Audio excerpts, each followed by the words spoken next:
If you've ever wondered what causes undergrowth in hair and what to do, let's talk about it today. So, first of all, what is undergrowth? Undergrowth are those small pieces of hair that kind of appear after a few days or even a week, soon after you have done doing your hair in styles like cornrow.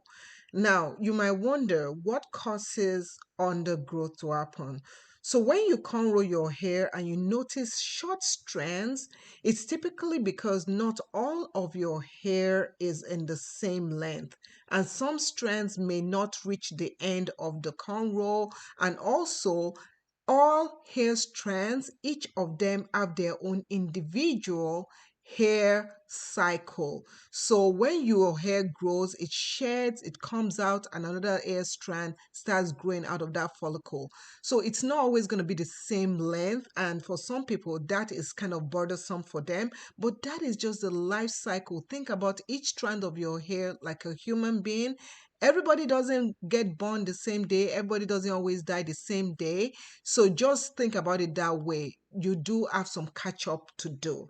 Now, it is also possible that some of these hair strands may break or split during the braiding period. So if you want all your hair to be the same length with the cornrow, make sure that the sections are even and take care to avoid excessive tension on your hair that can lead to breakage.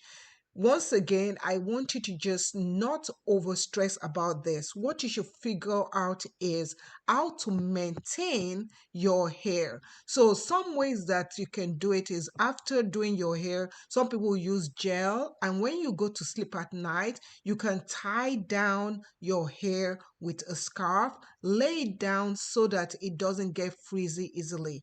Also, I want you to know that with some people, their hair type tends to get more frizzy, showing that undergrowth faster than other people's hair. Some people, other people's hair, their hair doesn't do that.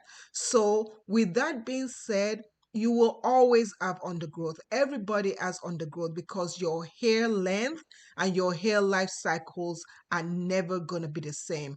So rest assured, find ways to manage it and hope this video helps you out. Thanks for watching. Bye.